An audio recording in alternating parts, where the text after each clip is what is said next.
Welcome to the final Buckley event of the semester. Thanks for being here. For those of you who don't know me, my name is Kevin Swain. I'm the student president of the Buckley program. We are the only group at Yale committed to promoting intellectual diversity on Yale's campus. We accomplish this goal in a number of ways. If you want to learn more about us, you can visit our website at buckleyprogram.com. So the way this will work is Professor Carbone will give a short presentation, followed by Professor Wilcox, and then Professor Carbone will join Professor Wilcox at the podiums, have a little bit of back and forth discussion, followed by Q&A. So I'll introduce Professor Carbone first. June Carbone is the inaugural holder of the Robina Chair in Law, Science, and Technology at the University of Minnesota. She's an expert in family law, assisted reproduction, property, and law, medicine, and bioethics, and has also taught contracts, remedies, financial institutions, civil procedure, and feminist jurisprudence.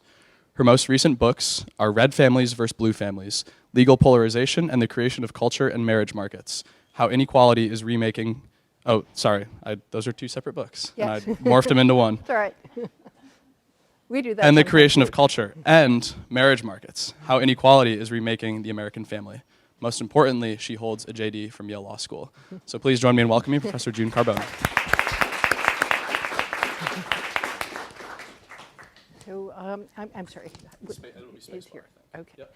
So I'm delighted to be here, and I'm always astonished at how much New Haven has changed. Yale doesn't change, but New Haven, especially restaurants. So, and thank you very much. This is a topic near and dear to my heart, and Brad and I have debated each other over many continents, actually, more than one. So what I'm going to do today is to talk about, and I feel fairly strongly, you can't begin to ask the question what to do about the family unless you come to some understanding about what's causing it. And the last book I wrote with Naomi Kahn, we actually wrote to say, what does economics have to do with changing culture? And as a result, everybody puts us in the culture, no, in the economics camp, saying we think it's all economics. So I'm not going to run away from that. Instead, I want to talk about what happens when you try to talk about both. Some of you, well, some people in the room may remember the Moynihan Report. 1965, Daniel Patrick Moynihan was a brash Assistant Secretary of Labor who wanted to get on the war on poverty agenda. And he wrote a bureaucratic government report in colorful language. And it leaked to the press. And it was before the internet. So nobody actually read it, but they attacked him anyway. And what did they attack him for is the culture part. So the provocative things he said was to talk about the African American community as having a tangle of pathology at the heart of the deterioration of the fabric of Negro society. This is 1965, is the deterioration of the Negro family. And this still rankles. And it still rankles, as you can see from this book, blaming the poor, the long shadow of Moynihan Report on cruel images about poverty. But a 2009 retrospective was basically Moynihan's core argument was simple. Whenever males in any population lack widespread access to reliable jobs, decent earnings, and key forms of socially rewarded status, single parenthood will increase with negative effects on women and children. Now, if I had to boil down my argument to one slide, it would be this statement. But I don't think this slide tells you anything about the connections between the economic change and the changes on family. And so I want to present a longer historical perspective, and to make sure I leave time, I'm going to talk quickly. I was a high school debater. First, my view is a law professor view, and that is that long-term economic changes are the but-for cause. That is, the changes wouldn't happen without economic changes, but culture is the proximate cause. What do I mean by that? Go interview a woman about why she's not marrying the father of her children. She doesn't say because the plant closed 3 years ago. She'll tell you, no point getting married unless you're sure it's going to work out. And that's what I want to talk about, is that mindset. And that's culture. But economics first. Two huge changes. Now, the part I'm going to talk really fast about is the 19th century. But I want you to see this as a process of iteration that operates in parallel. So, the Industrial Revolution. What happened? Reinvention of the middle class, that's Ben Franklin. Why Ben Franklin printer? Well, historians tell us his dad thought about sending him to Harvard and decided that he didn't have the temperament to be a minister. And the historians all agree Ben Franklin did not have the temperament to be a minister. And there was no point in higher education if you weren't going to be a minister, so he was an apprentice printer. By the time you get into the 1840s, in urban areas in the Northeast, printers are gone. They've all been automated. The artisans and the craftsmen who were the mainstay of the urban middle class are undermined by industrialization. What do? They go to Harvard. Or local schools everywhere else in the country, with an increased payoff for the native-born Protestant middle class. We used to call them WASPs in my childhood, white Anglo-Saxon Protestant, who fueled the professions, science and engineering, the managerial roles, and to do that, you needed to stay in school longer. Took hold in the urban Northeast. What happened? A reorganization of the family, greater investment in fewer children. Women got a promotion. They went from being the weaker vessel, had to be supervised by men. Fathers had to arrange marriages, preferably at an early age, keep them safe, to the more moral sex, who both could say no and had to say no to maintain virtue.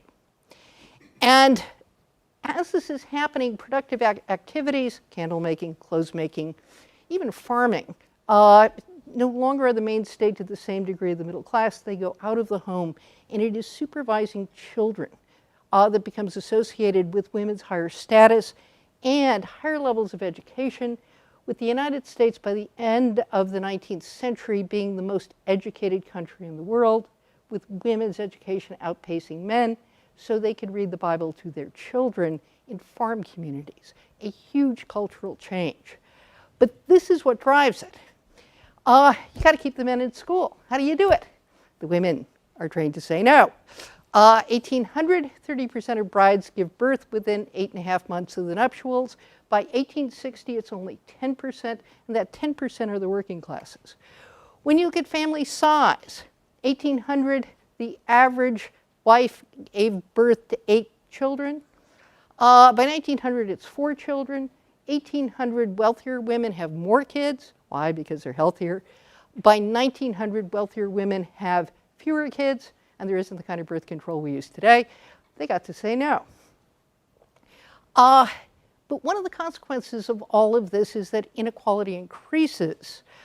Child labor is not abolished until the 20th century, and when those laws are passed, they're viewed as anti-Catholic measures. The treatment of children becomes a marker of profound inequality in urban areas, especially in the Northeast. And if you go back and you read the Moynihan report, he talks about what happened to the Irish. So what happens to the Irish is that, according to Moynihan, who is Irish and grew up in a single-parent family, they're associated with drunkenness, crime, corruption, discrimination, family disorganization, juvenile delinquency. They married, but then higher death rates, higher rates of substance abuse, family desertion that doesn't show up in the statistics because divorce is difficult. But the family was a site of inequality with a wholesale societal shift. And what happens? The 50s. So the time when the working class, at least the white working class, catches up, and when family differences decline dramatically, is in the period between the 40s and 1980. And this is simply economic inequality. But if you look at what happens to the family in this time period, in 1970, class didn't much affect the likelihood a child was born within marriage for whites. It didn't affect how many hours a week men spent at the office. Blue-collar and white-collar men had about the same amounts of leisure time. But the most important statistic is if you look both at the amount of money spent on children and, more importantly, parental time with children. They were about the same for college graduates and high school graduates. The class differences we see today narrowed dramatically in terms of family form and investment in children. But that wasn't true in the 19th century. This is an artifact of changes in the 20th century. So let's talk now about what's going on today. And I'm going to argue it's a parallel set of changes. I'm going to call it the information age. Again, you have a dislocation and the reinvention of the upper middle class. You have a decline in high-paying manufacturing jobs for blue-collar men. You have the end of permanent employment with ambitious, you all, 20-somethings, college graduates shift jobs typically 4 times before they turn 30. If you're really ambitious and you're male, you want to look about moving out to move up. Women do a little bit better staying where they are, but that's a different story. The emphasis is on greater education, gaining experiences. I call them, as a parent, parent-sponsored internships. And the demand for women's labor increases by the time you get to 1970 as you move away from an emphasis on physical labor toward higher level thinking skills. And you have a reorganization of the family. Again, hyper-invest, this time in girls in addition to boys, postpone marriage and childbearing, partly to amass the resources necessary for the hyper-investment. Committed relationships now, you really need equal respect, trust, flexibility, and maturity, which you get at older ages. Interdependence, but not dependence. Women are more independent, and they can leave if it doesn't work out, and that's an enormous change. And you get a set of changes parallel to the 19th century changes. So if you take a look at these maps, you look at the age of marriage, that period of relative equality, the average age of marriage falls, and then with these changes, it increases quite dramatically. But note that the age difference between men and women narrows, a sign of greater equality. If you look at the US birth rate, you see the baby boom. I was born during the baby boom. You can blame everything on me. But it is now plummeting. And again, in a fashion that parallels some of the 19th century developments. But the payoff, again, increased inequality, but greater assortative mating. Well-off people marry well-off people. By the time you get to 2000, two-income families are propelling college graduates forward. You have greater inequality across the spectrum. And now I want to talk directly about the family and then bring it back to this intersection of economics and culture.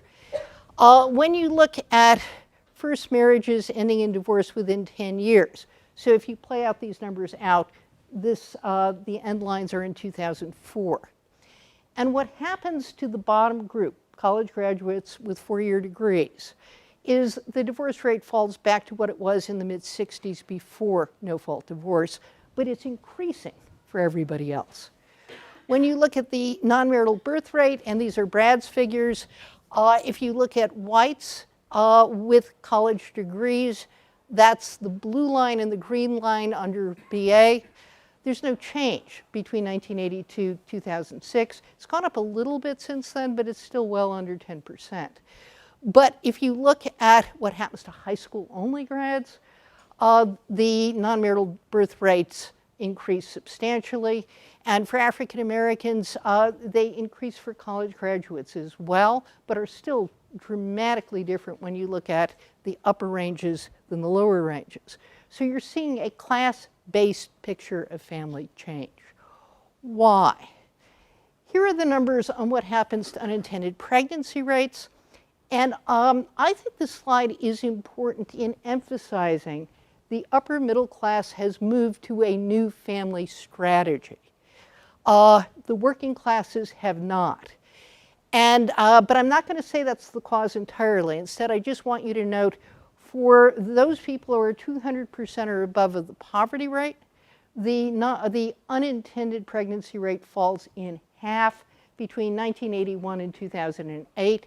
For poorer women, it increases substantially until the recession hits. And then fertility numbers look really different. It's too complicated for me to talk about now. You can ask me later if you want. But the much more important factor is what happens to male employment. So this slide is from David O'Toole and his co-authors. It was published in 2018. And he talks about basically employment shocks. And what he says is that if you look at those communities most affected by declining manufacturing jobs as a result of trade, that's what he's looking at. What you find is that it spurs male idleness, premature mortality, decline in marriage and fertility, increase in the fraction of mothers who are unmarried, heads, and not cohabiting, but single moms.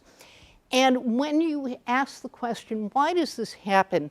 What he emphasizes is it's not just a correlation, that there's an intermediate step. And that is you see a lot more men who die prematurely due to accidents or overdoses. You see a higher rate of substance abuse and idleness. There are fewer men in these communities.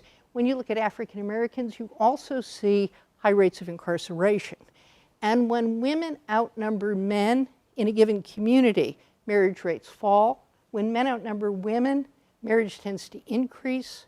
But you have a set of reinforcing effects. The other reinforcing effect I want to talk about is it's not just unemployment or low income, it's instability. So what you see with these slides is for four-year college graduates in the 2000s, there's not much change in periods of unemployment. I mean, people may switch jobs, but they're not unemployed. But you see big changes for less educated men. Instability takes a toll on the family.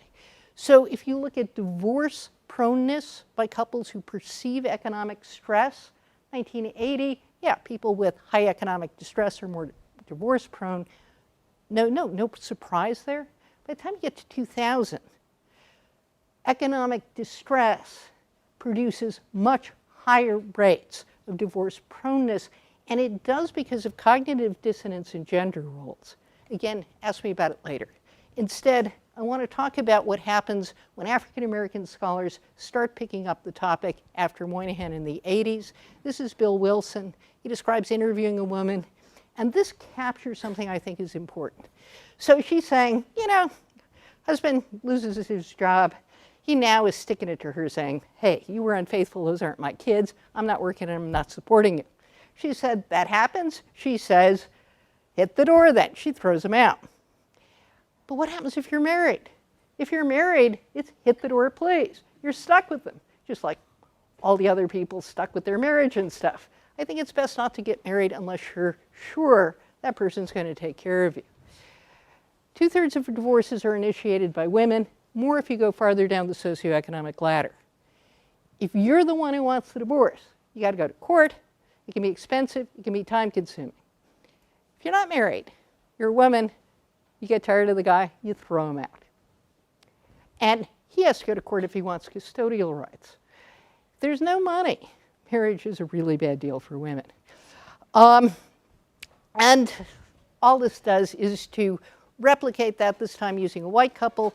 And again, what it's saying fundamentally is, if you're in a period of economic instability, and one partner is working steadily but doesn't have a lot of money, and the other party is like this, commitment to him means commitment for you to use the resources you think of as putting food on the table to see him through bad times. And for poor families, instability in employment, even instability in overtime pay, tends to destabilize relationships. So I'm going to end.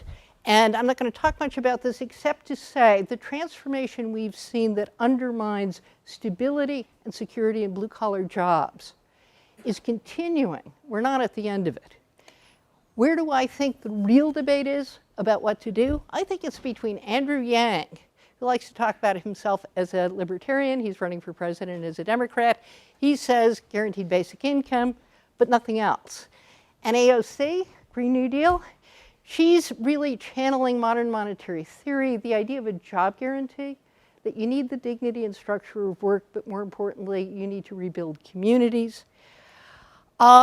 Fundamentally, I think Moynihan was right, that you can't think about fixing this without thinking about socially rewarded status for men. Not simply money, but socially rewarded status. The Europeans, Brad invited to join us, talked about turning blue-collar men into good little house husbands. I don't buy it. It's got to be socially rewarded status and a degree of security and stability for families. Thank you. Okay. Brad Wilcox is director of the National Marriage Project and professor of sociology at the University of Virginia, visiting scholar at the American Enterprise Institute, and a senior fellow at the Institute for Family Studies. Professor Wilcox's research has focused on marriage, fatherhood, and cohabitation, especially on the ways that family structure, civil society, and culture influence the quality and stability of family life. His most recent book is Soulmates: Sex, Love, and Religion Among African Americans and Latinos. Please join me in welcoming Professor Brad Wilcox.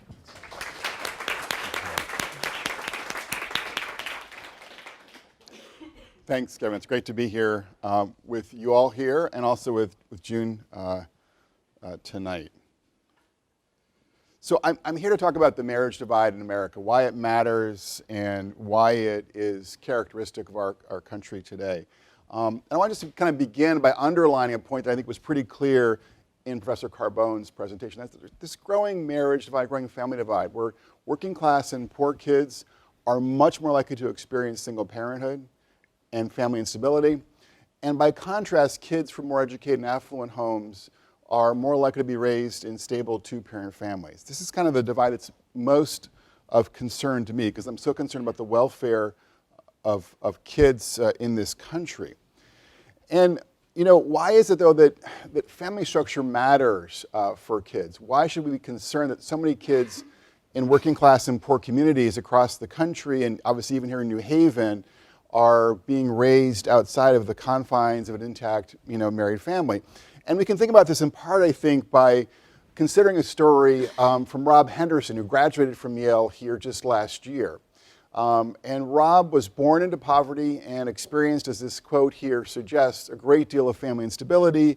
His mom couldn't keep him, his dad abandoned him. He was kind of moving from a foster care situation here and then there. His adoptive parents got divorced. It was kind of a mess. And in high school, most of his peers were in a similar kind of family situation. And with the exception of him, they didn't go to college. In fact, many of them ended up, in jail. And his experience kind of is emblematic of some broader patterns we're seeing, where kids who are being raised in single-parent families are more likely to experience poverty growing up. And as with, many of his peers, a lot of the guys have trouble with the law and are more likely to end up incarcerated because they don't have a father in their lives who is kind of affectionate, who is engaged, who is kind of monitoring their peers. And so they're more likely to, end up in trouble of one sort or another. And we also see in the research that dads matter for daughters as well. That girls, again, who don't have the attention and the affection of a father, who don't have a dad kind of monitoring the boys or the young men in their lives, are more likely to end up, pregnant as teenagers, as this slide here tells us. And then for both boys and for girls, there's this way in which not having your parents in the picture makes you much more likely to struggle in school, as this slide here tells us. You're more likely to have teachers and principals contacting your parents, when you're being raised apart from an intact married family. And you can imagine how this then has an impact on who ends up at a school like Yale, for instance. And again, what Rob observed in his time at Yale is that a lot of his peers were from intact families. In fact, in one class, a Yale psychology professor had a survey that he did, an anonymous survey that he did in that class. And of the 25 students in that psychology class here at Yale University, only 2 of them, including Rob, came from non-intact families. This is kind of an indication perhaps there's something about family that matters for young adults, educational attainment. And indeed, my own research suggests that young adults from intact families are more likely to graduate from colleges compared to their peers from non-intact families. And then, you might be thinking in all of this, well, isn't this really about income? And does family structure per se really have, an impact on kids? And I've certainly seen commentary from people like Matthew Iglesias, who was then at Slate, now is at Fox, that, well, all this is really about income, and that kids from richer families will do fine regardless of what's happening on the family front. But research from Pew, like this piece of work, and other scholars suggest that even for rich kids, family structure matters. You kind of look at mobility over the life course. What you see is that rich kids who are raised in stable married families are more likely to be rich as adults, whereas rich kids whose parents get divorced are less likely to maintain that status, more likely to fall into the middle class or the lower class compared to their peers. So my point simply is that family structure matters for kids kind of across the class spectrum, but it's also the case too that it's important for our communities and for our country, because we kind of look beyond just sort of the individual effects and look at the sort of collective or community effects. What we see is that when it comes into crime and incarceration, that family structure is one of the strongest predictors of urban violence in the US. This is from the Harvard sociologist Robert Sampson. My own work suggests that there is a strong link between neighborhood family structure and the odds that kids, that boys will end up incarcerated in neighborhoods across the US. And then new work done by Raj Chetty at Harvard in economics, this course is showing us that there's a strong link between family structure, again, at the community level, and the health of the American dream.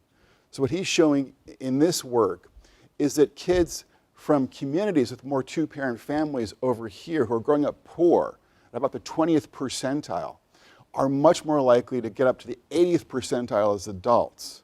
Okay, so kind of rags to riches mobility is much more common in communities with more two-parent families, like Salt Lake City, for instance, up here on the right, than communities where there's lots of single-parent families, like, for instance, Atlanta, okay? And that in his research, what he is finding is that family structure is the single strongest correlate of upward mobility for poor kids. Again, at the sort of at the community level or at the neighborhood level in this new research. So what I'm suggesting here tonight is that family structure matters, marriage matters for individual kids, and it matters for communities as well. So, if you're concerned about education, poverty, mass incarceration, and the health of the American dream, you should be concerned about what's happening to marriage in this country, and you should be thinking about ways to bridge this marriage divide. But to kind of do that, we need to obviously wrap our heads around why we're here at this point in the first place. Why is there such a big marriage divide, in America?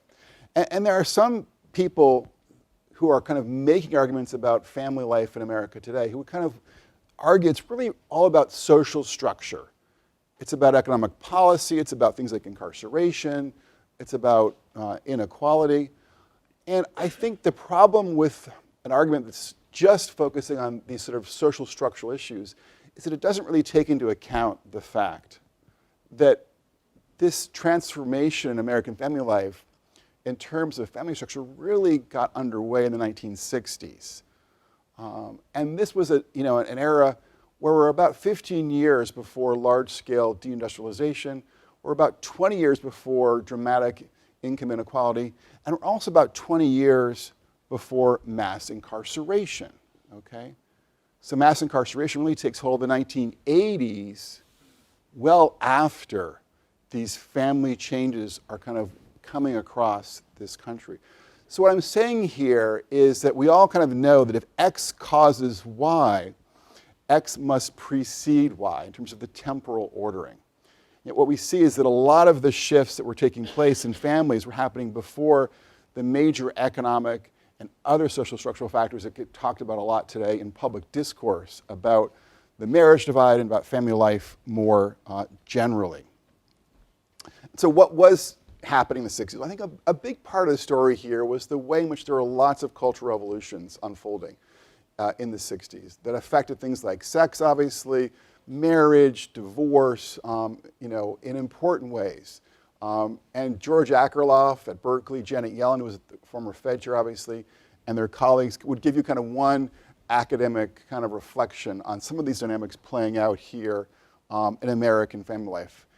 But it's now, 2019, and it's also worth kind of thinking about cultural factors kind of playing out today.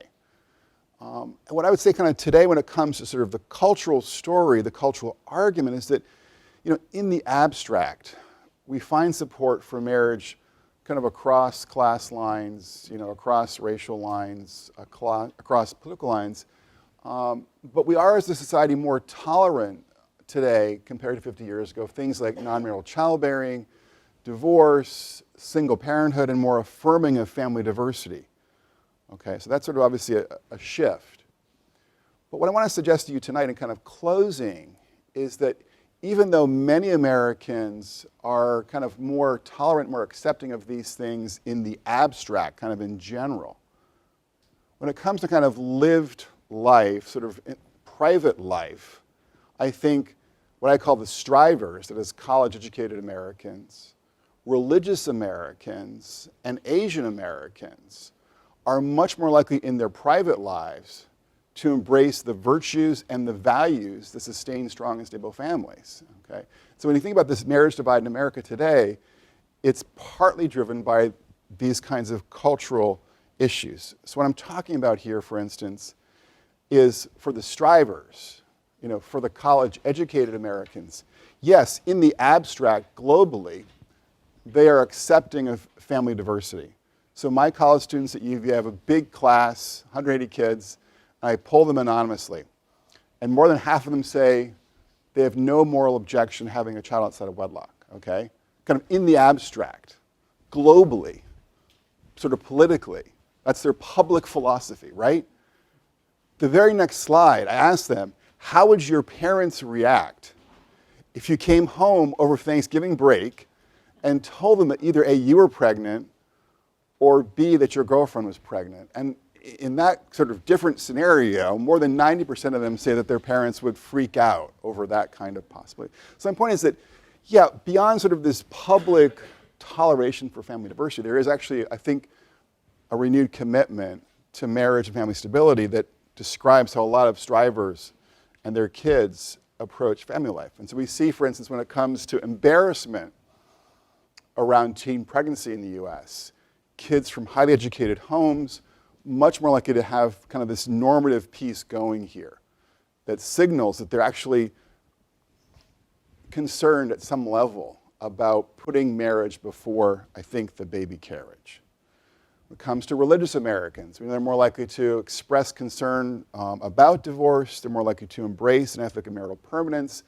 And work by Tyler Vanderweel at Harvard tells us they're about 40% less likely to get divorced compared to their peers who are less religious, or their fellow citizens who are less religious in the US. And then finally, Asians. I'm doing new work on Asians. I've got a new survey we've just done in California with a representative sample of Californians. Of course, it's one of the biggest states in terms of population, in terms of the share of Asians in the US. And what we're finding there in California is that Asians are much more likely to embrace this kind of marriage mindset. This is kind of one example. We see that Asians are more likely to say that it's very important for me to be married before having children, okay, as this figure here suggests. And this attitude is in turn connected to their structure, their family structure in California as well. So you put all this together, and what you see is that in this country today, there are a lot of people actually who are succeeding at marriage. In fact, by my estimates, more than 50% of kids in America will be raised by stable married families, in the near future. And the share of kids being raised in stable married families actually is increasing slightly. We'll talk about that more later on. But this group of stable families is disproportionately coming from the strivers here, from Asians here, and from religious Americans here, okay? And I think, again, part of the story here is that there are a certain set of values and virtues that are more likely to be kind of found and lived out in these three groups in ways that help to explain why they are much more likely today to succeed at marriage than their fellow citizens. So given the signal role that marriage plays today in advancing the welfare of children and the common good, we need to bridge the marriage divide in this country, I think, by renewing the structural foundations, and I would tip the hat here to Professor Carbone on that, on that sort of point. We'll talk about that more in a second. But it's clearly also the case from my perspective that we need to think about renewing the cultural foundations of family life so that you don't have to be religious or college educated or Asian to have a good shot at being raised in a stable married family here in America. So that's me. Thank you.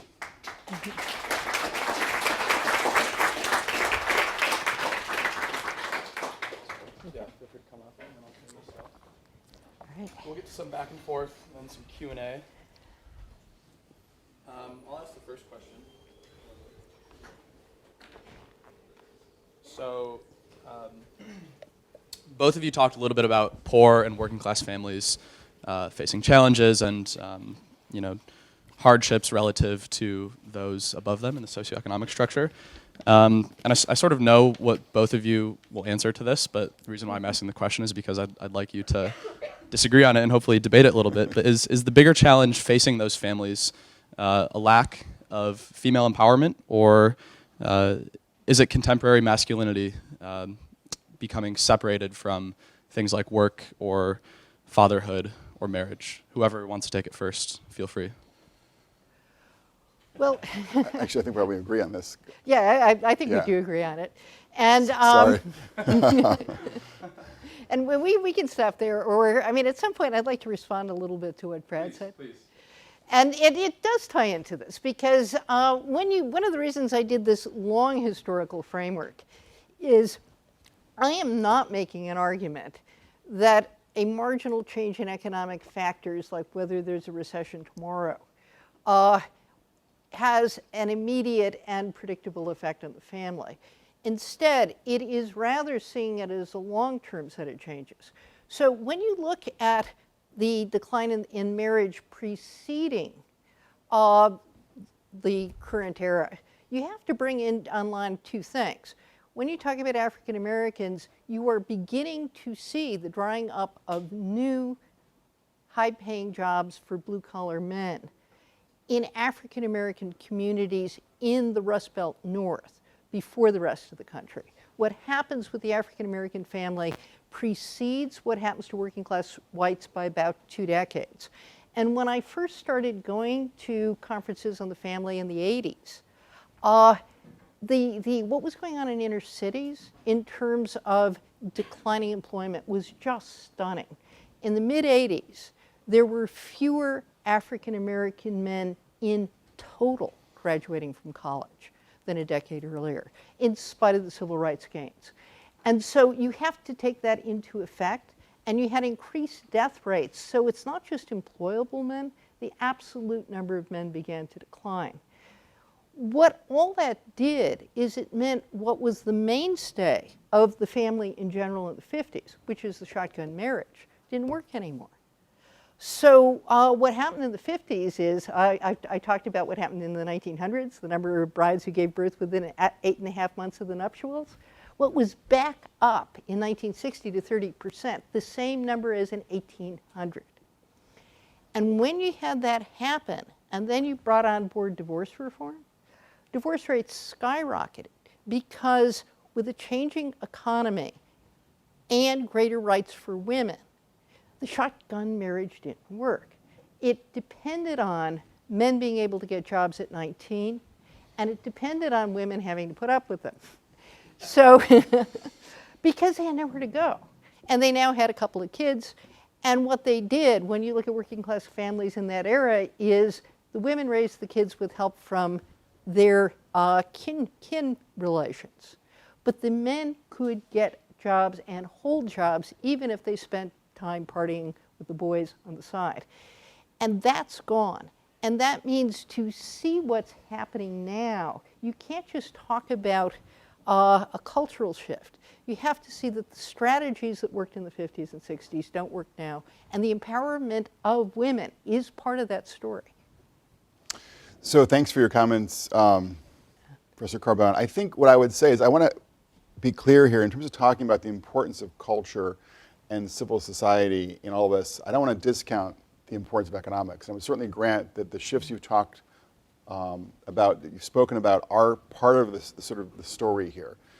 Certainly that changes in our economy away from a sort of a strong manufacturing base has had a particularly, I think, important impact both on black families in particular and working class families more generally. And that also gets back to your masculinity question. Yeah. So I think one reason that we're kind of talking about these issues today is because the economy has changed in ways that made it harder for working class African American men to find decent paying, stable work. So I grant you that point. But of course, the thing I also want to talk about is the way in which shifts in the culture in the 60s and 70s particularly kind of put us on a trajectory where marriage was in retreat, and that trajectory has ended up disproportionately affecting working class, poor, and African American families. So in terms of just thinking about this cultural story, for instance, again, George Akerlof and Janet Yellen, obviously very prominent economists, talk about the way in which this cultural shift led to a decline in shotgun marriages, which then made working class men, including black men, less likely to be married and more likely to get into trouble of one sort or another. So that was sort of one of the factors then that was, fueling the crime increase in the 70s and later mass incarceration as well. The other point I would make, and is just making this sort of cultural argument clear, is that there was kind of this way in which in the late 60s and 70s, a kind of more therapeutic and a more individualistic ethos kind of took hold in this country. So Tom Wolfe talked about the 1970s as the me decade. And when you kind of look through both kind of academic, journalistic, and sort of ordinary accounts of why people were getting divorced, bear in mind that divorce spiked, dramatically from the early 60s to 1980. There were many, many people talking about divorce in terms of words like fulfillment or journey or a new start, kind of in very individualistic terms. It kind of discounted the importance of marital permanency, that discounted the importance of children, and other terms that would have been more, I think, operative prior to the 70s. So there was a cultural shift that took hold in our country that helps to account for the fact that family instability grew enormously since the 60s and has ended up disproportionately affecting working class and poor Americans. And one way to think about this too is just to sort of recognize that there was massive economic dislocation, as you well know, in the 1930s. Okay, it was the Great Depression. And yet there was no big increase in divorce, no big increase in family instability, no big increase in non-marital childbearing. And that's because there was a much different cultural and civic context characteristic of this country in the 30s. So that's just sort of one more piece of evidence to suggest to us that yes, economics matters, but we also need to think about the ways in which sort of our culture and our communities also shape the context and the stability of family life as well.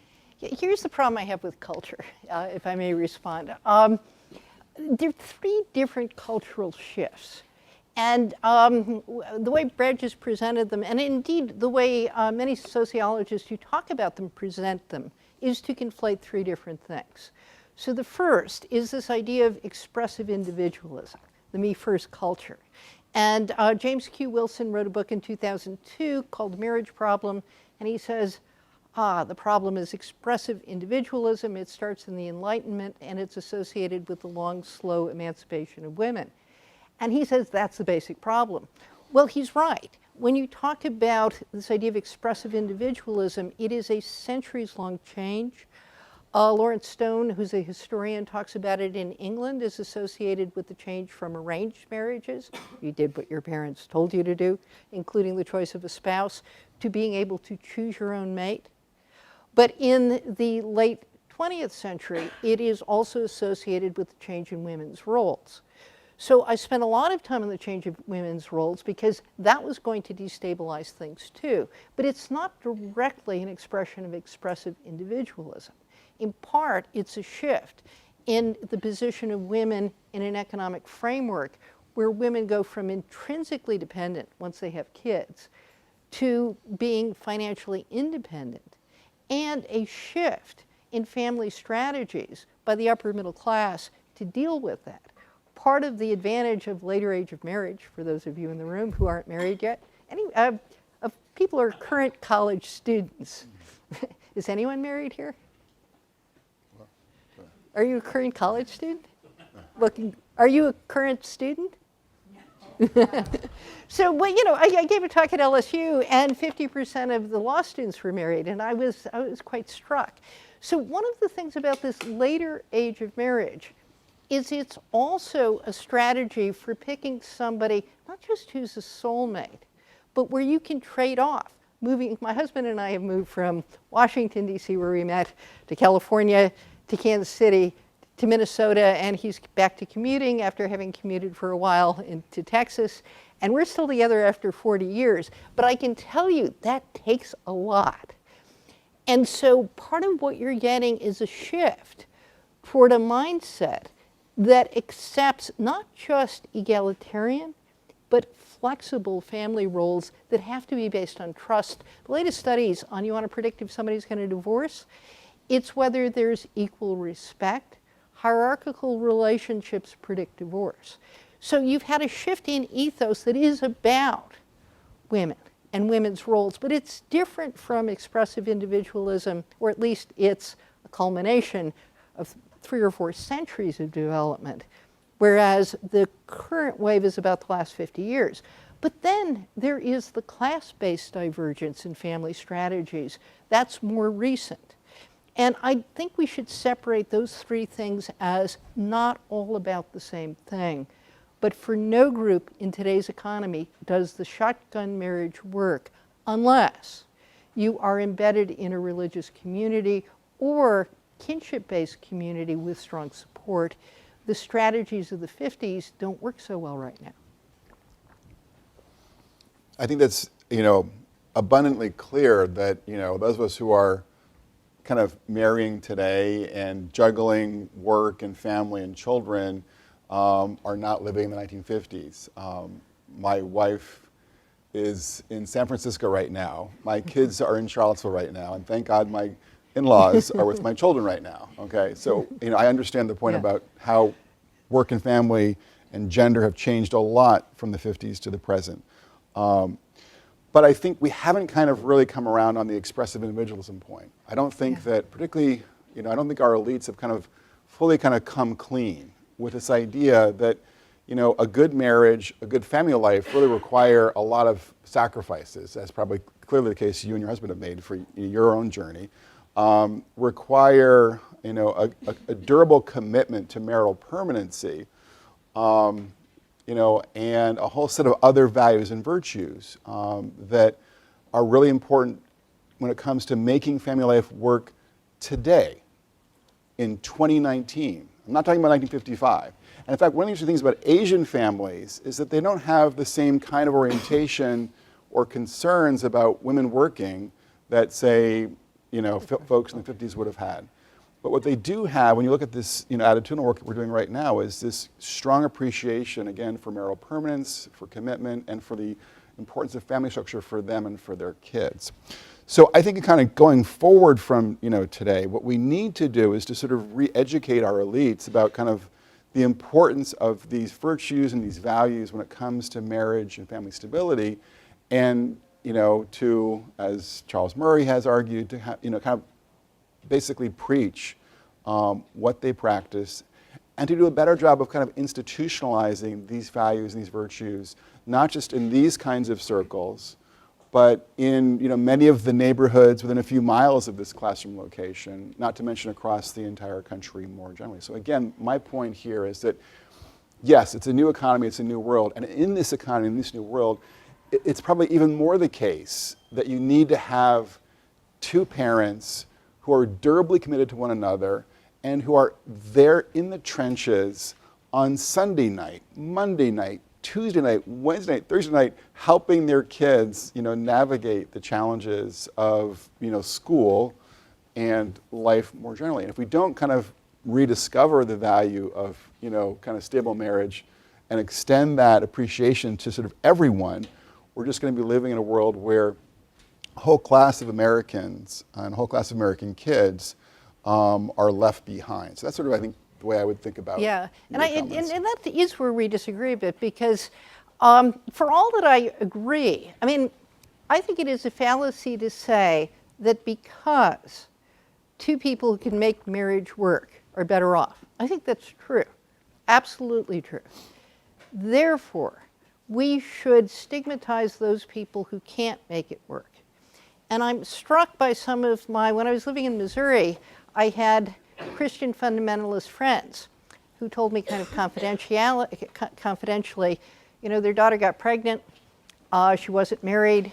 When she chose to have the child rather than the abortion, they were really supportive because they didn't believe in abortion. When she chose not to marry the father, they were relieved. And they were relieved because they thought he would pull her down. That, again, behavior that's unreliable, contributions that are less than 50%. So when you start thinking about that question, what is it that allows you to do that, to have stable marriages? It's the causal factors as opposed to the correlations that I have the biggest problem with. So I can talk about my own family. So my grandparents, all four of them came from Italy in 1900. When I was growing up, everybody, both sides of the family, all working class. I was the first in my family to go to college, and which was less unusual in that era. I don't think it means quite the same thing. And since then, what is striking is on my mother's side of the family from southern Italy, they have the strongest families in the world. There have been maybe large extended family, maybe 1 or 2 divorces, no non-marital births. My father's side of the family, we went back and visited Italy and discovered the family had a bad reputation there too.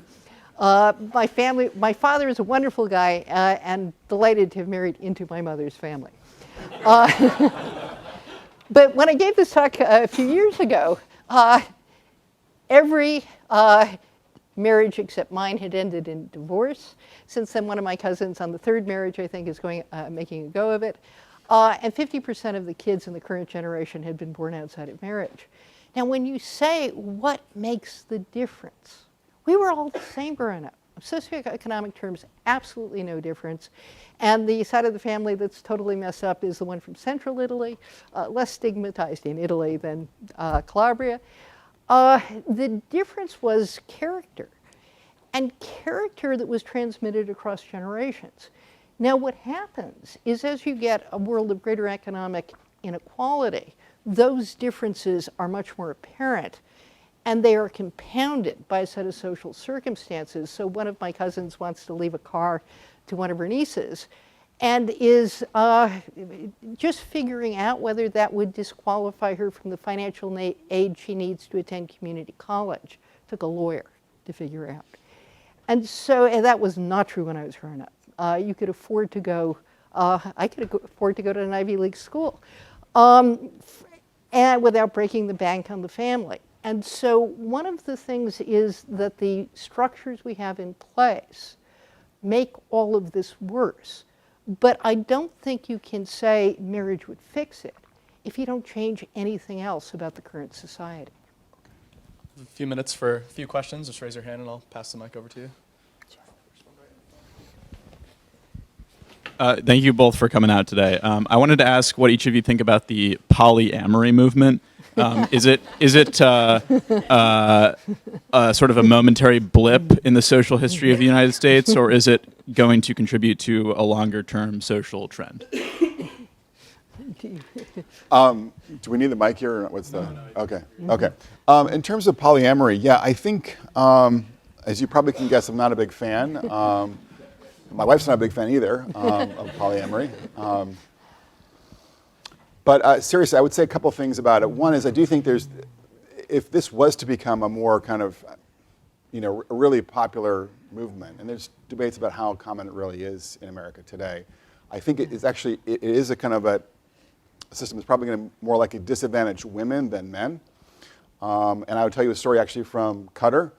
I was in Qatar giving a family talk in the Middle East, and one of my hosts was a woman, professional woman, and she said that one day her husband came home and told her that he would like to get a second wife. And she was kind of surprised, and she said to him, well, that's fine, but if you do that, I will divorce you, okay?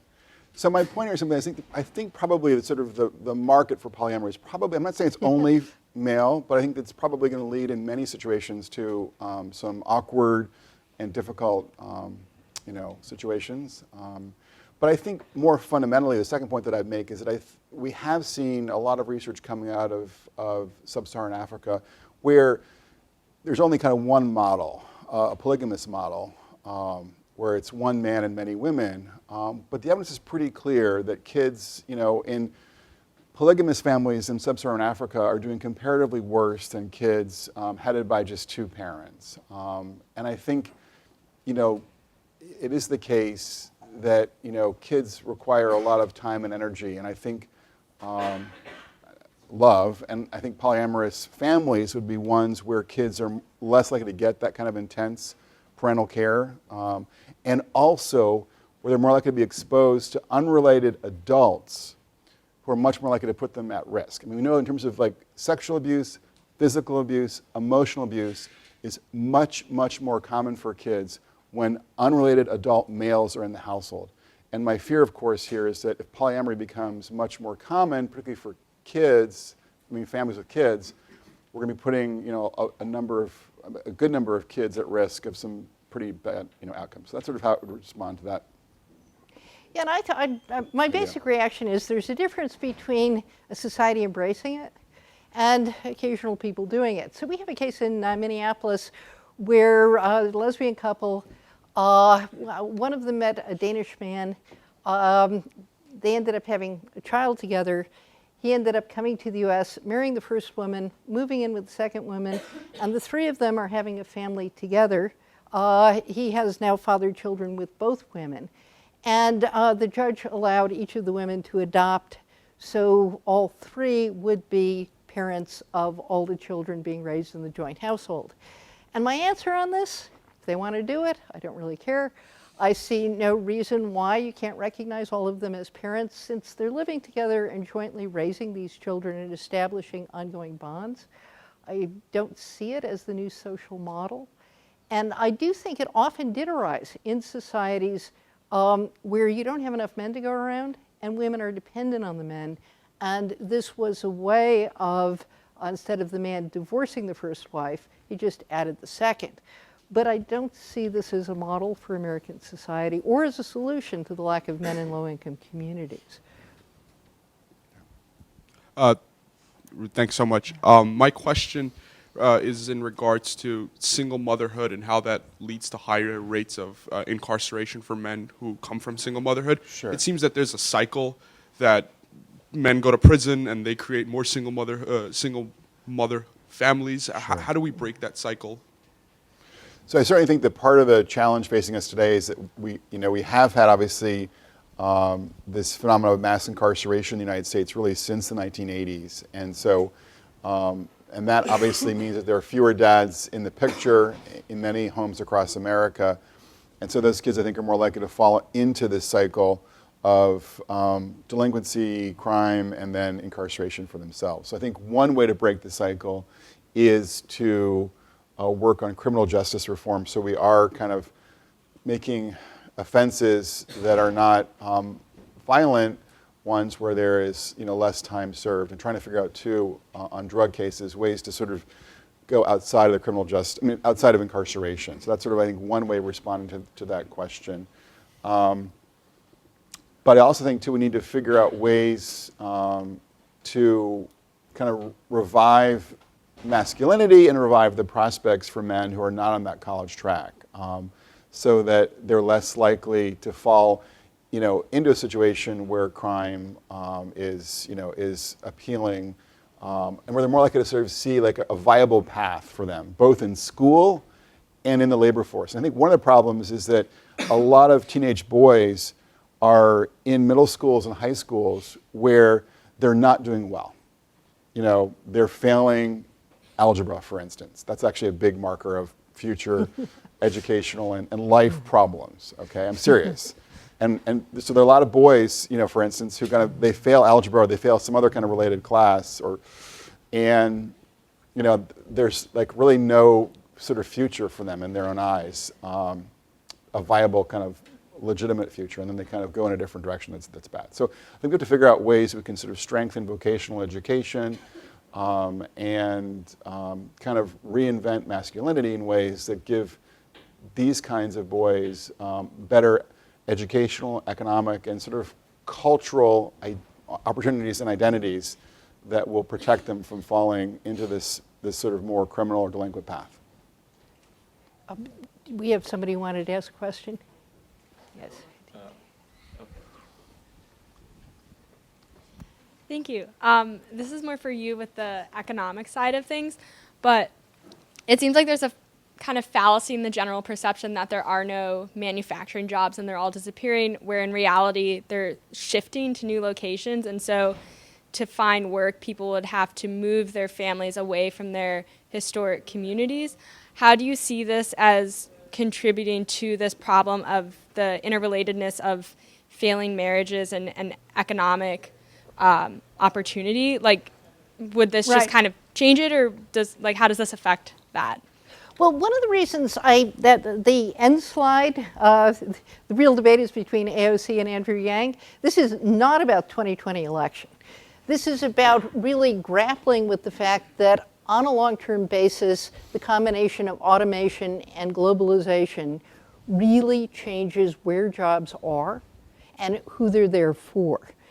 And you have to think about that as a systemic problem, not just one community or my ne'er-do-well cousins. And so in answering that, I think that's why one of the questions is community economic development. Let's take incarceration, for example. I went to this lovely talk by a guy who's a criminologist, fairly conservative, and he said, we do know how to fix recidivism. If you have a halfway house and you have prisoners released working 40 hours a week in minimum wage jobs with weekly drug testing, we cut recidivism, not just in half, more than that. And it is that structure of having a role where you show up, go to work every day, come back, and have some accountability. Now, one of the problems is this redistribution of jobs. When you look at mobility within the United States, during the time things were booming, if you read Hillbilly Elegy, the Yale law student who wrote a memoir, his family moves to Dayton following jobs, the available jobs, and they move as a group.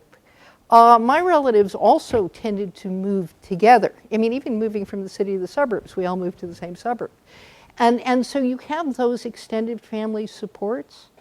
But if what you've got are parts of the country where there aren't jobs, and what you see in the United States now is less geographic mobility than we've had certainly at any other point in my lifetime. And one of the reasons is you don't have decent paying jobs for a whole group of people who can move from greater Minnesota to even the Twin Cities. People move individually. If you make it through college, 48% of college grads live in a different place a different state from the state where they went to high school. But only 18% of high school only grads live in a different state from where they went to high school. So mobility, that geographic mobility, the ability to follow the jobs, is also tied into education. And we don't have either community development programs that try to put jobs where people are, or, on the other hand, assist with mobility. So Europe's got this flexicurity program, and part of it is when a plant closes, there's support for moving someplace else and retraining. We don't have any of that. And so I think that's a really good question. For one more, maybe?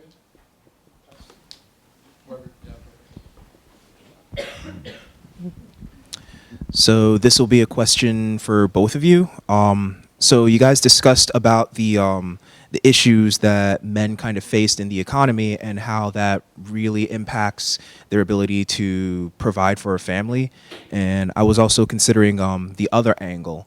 So with the expansion of welfare, of various social programs and whatnot, what kind of impact does that have on family formation?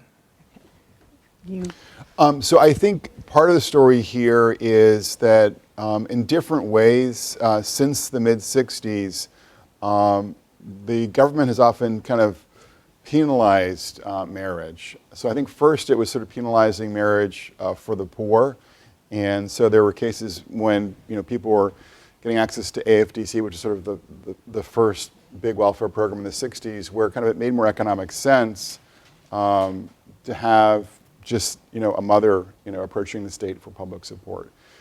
Today what's happened is actually kind of the marriage penalty has moved up the economic ladder because we've raised the thresholds for a lot of our means-tested programs like Medicaid and food stamps and child care subsidies, for instance. So what that means practically is that for couples who have incomes, say, kind of in the $30,000 to $50,000 range, that is couple incomes in that space, what they often will find is that they can access something like Medicaid, for instance, or child care subsidies for their young children if just one of the parents, obviously usually the mom, goes and applies for a benefit.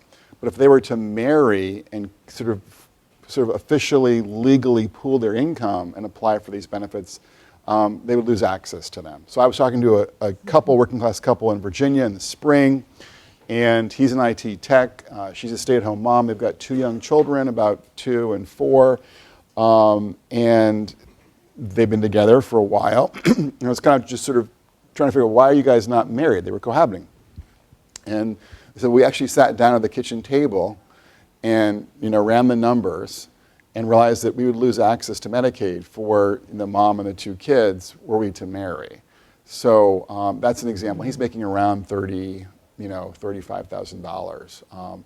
So that's just one example of the way in which, because of our approach to means testing, there are plenty of cases out there where now working class couples are facing a financial penalty, and back in the day, I think many poor couples faced a penalty for marrying, and that's, I think, an unintended consequence.